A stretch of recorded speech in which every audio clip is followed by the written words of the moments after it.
What's up, guys? So now it's time to talk about Skyhold. This was just revealed a few days ago on Game Informer. They got the exclusive, so I will have the link in the description to the actual article, and they have some really nice pictures on there. I will try to put some of them up on here. So what Skyhold is, it's pretty much your keep. It's a castle. That is your main headquarters, your main Inquisition headquarters, kind of like your camp on steroids. That's where you do a lot of stuff. And the really cool thing about Skyhold is that it's customizable. When you start Dragon Age Inquisition, you do not start with Skyhold. So it's not like, oh yeah, I got a castle, like, and a Ferrari, and a Warnog, so, you know, that's how I roll. Skyhold is, when you first get it, it's in ruins. It's a wreck. Like, Mike Laidlaw was saying that there's even holes in the roof and stuff. So you have to make it into what it's going to become. You could decorate it in specific ways that you want, like they already showed on Twitter. You could have decorations from Kirkwall. You could have decorations from, you could have Orlesian decorations, and you could also have like Tevinter decorations or others. They were even talking about if you're Dalish, you could have like decorations with Dalish carvings and stuff like that. The way that you decorate Skyhold has nothing to do with your Inquisitor. Skyhold doesn't add any stats to your Inquisitor, so it's not like you know, if you put some freaking table in the dining room, it's not going to give you some extra, like a +1 to intelligence. However, Skyhold does have an effect when it comes to the Inquisition, because what you do at Skyhold, like and not the decoration, but I mean like the what you add to it, like say if you get more merchants in there, you also get more spies depending on what you do. If you repair a tower in Skyhold, you could make it equipped for mages or for Templars depending on who you're siding with.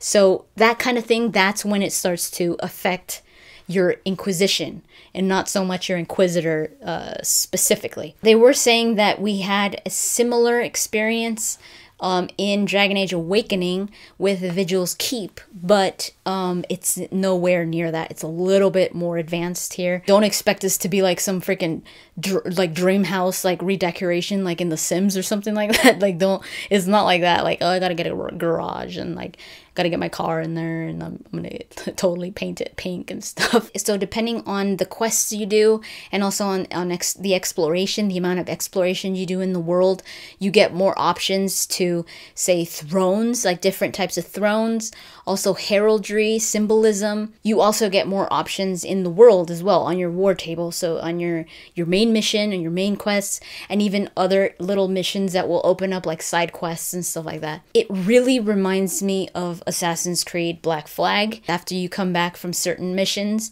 or you send your ships to go on missions, they will sometimes come back with a new wheel or a new some decoration. That's how I'm thinking it's going to be.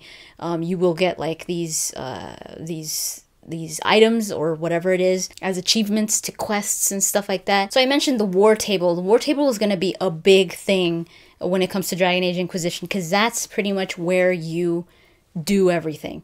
And I'm guessing if you remember the map in Dragon Age Origins, and also in Dragon Age 2, but more so in Dragon Age Origins, I'm thinking that map that would show up when then you would go choose what quest to go on. Like you could see the little Denerim and freaking the Circle Tower and all that, and you choose what quest to go to. It's going to be the map, and it's going to have not only things that your Inquisitor could do with your companions, but also like missions and main missions and all that, but also operations for your advisors or your agents, where you're like, okay, you guys go do that and I'm gonna go do this. That's where you also get detailed reports from your advisors and from your agents. So expanding your Inquisition has 3 resources. It's influence, power, and time.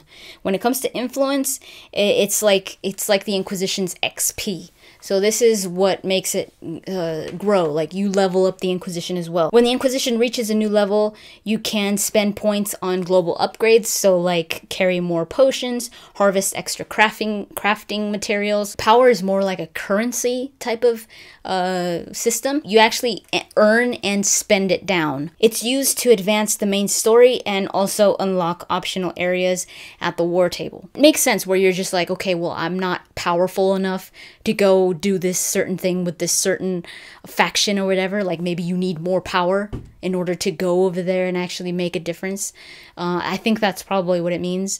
And you get more areas that start unlocking, and it starts to push the main story forward as well. And it makes sense, because if you're not powerful, if your Inquisition is not powerful, you're going nowhere. And then, of course, time. This also reminded me of Assassin's Creed Black Flag. In operations, you send agents to finish in real time some missions, and sometimes it involves the Inquisitor's input. That's what you do in Assassin's Creed Black Flag.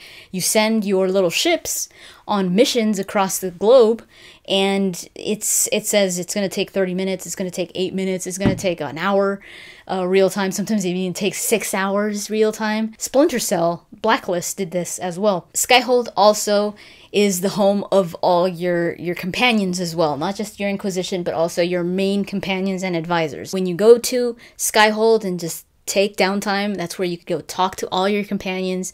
It says that Sarah likes to chill at the bar, Liliana is at the rookery, and it says that the characters, they kind of make their place where they're chilling at, they kind of make it their own.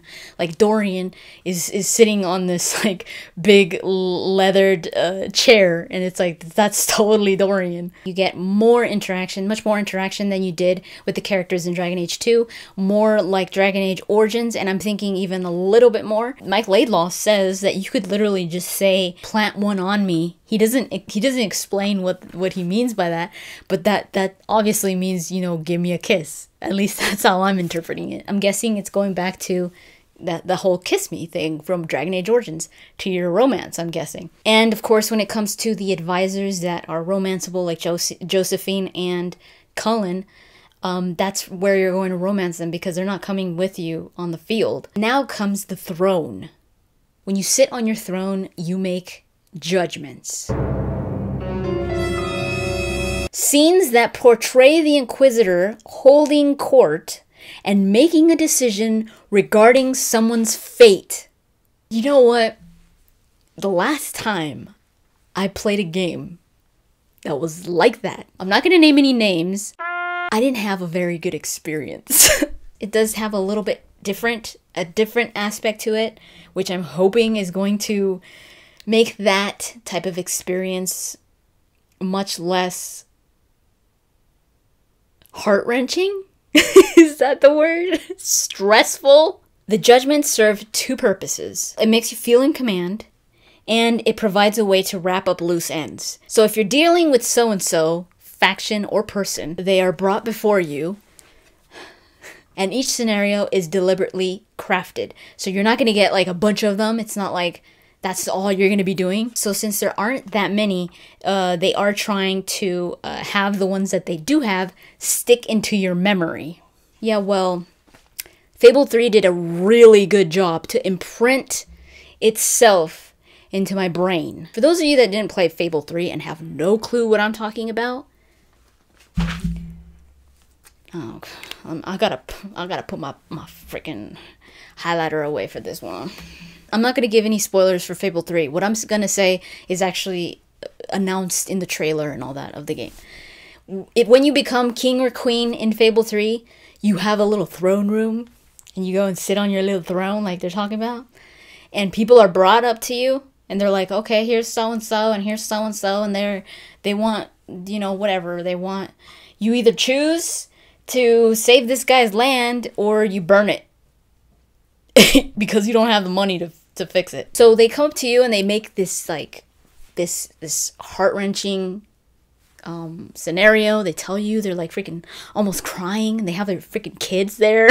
And you have a treasury. You have a certain amount of money, and if you go below this certain amount of money. If you go below, you're all gonna die. So you have to make the smart decision, but every decision is completely black and white. It doesn't matter if you've been a really good person. You could have a freaking halo around your head. If you say no, we're gonna get rid of your farm. It's like, no, like, you could go f off and get out of my face, because I don't want to see you or your little here in my room anymore.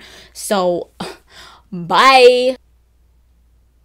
It was so stressful. I was like, man, why don't they just come up here and I could just slap them? Like, it would be a lot easier for me to just go psh. So because I didn't want to be that jerk, because I was like, man, she's gonna start, because I was a female, I was like, she's gonna start like sassing it up here, and she's gonna like tell everyone to go kiss their mama's booty. I got a really bad ending because of that. So when I heard this, I was like, I started to have nightmares. So I'm hoping that Dragon Age Inquisition isn't this black and white, and I think it's not, because of what I was reading. I was like, okay, it sounds like it's a little bit different. For example, Cameron Lee gave an example of one of his favorites. He says, my favorite one is definitely the goat. The chieftain you kill in the fallow mire, his father turns up at your castle and is laying siege with a dead goat, hitting the walls in a ritualistic insult. I think you can make him ambassador.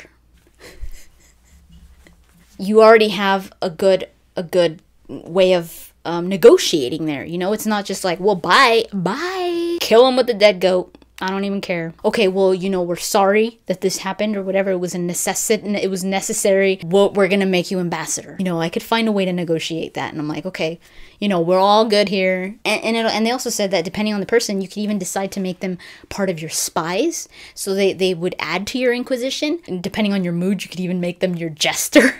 There are some more grimmer ones, but again, I'm hoping that they're not so black and white.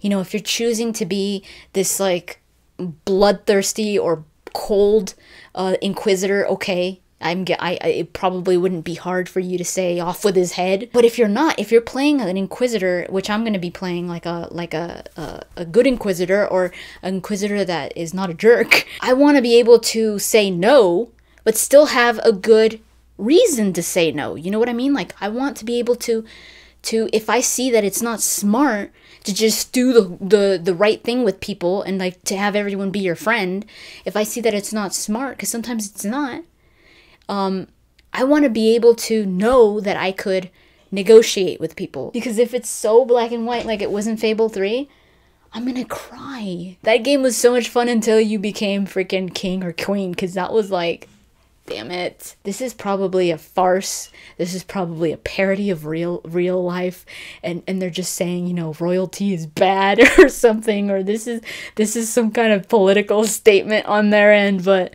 it was not good. So yeah, that's pretty much Skyhold. I found it really interesting, especially that throne thing, because I didn't know about that. But I'm keeping my hopes up because of what I was reading, that, you know, you did something bad to this person, but you could still make them an ambassador. I'm guessing there's a way, and especially because of the dialogue wheel, you have more options of saying things. There's different ways of saying things. Fable 3 was just like yes or no. If they do this where there's more gray and not so black and white, I think it could be really interesting, because it's going to make you feel like you're in charge. And we've never had a character, we've never played as a character that has been in charge, never the leader of an organization. And this is going to make you feel like you're in command. You are the head honcho, you are the general, like you're the bomb shizzle, like you are the cat's meow. I don't want everything to be okay. Like I do want to feel that, like that, oh my god, that hurt. Like I really hurt for me to do that or to make that decision. Like, I want decisions to be hard to make, but like I said, I want there to be some option of like grayness there and not just black and white. Like, yeah, I'll help you, or like, get out of my face, you guys are stupid, ugly, and fat, just no. So that's Skyhold. Hopefully you guys enjoyed that. I will have the links in the description. Thank you so much for watching, and I'll talk to you guys later.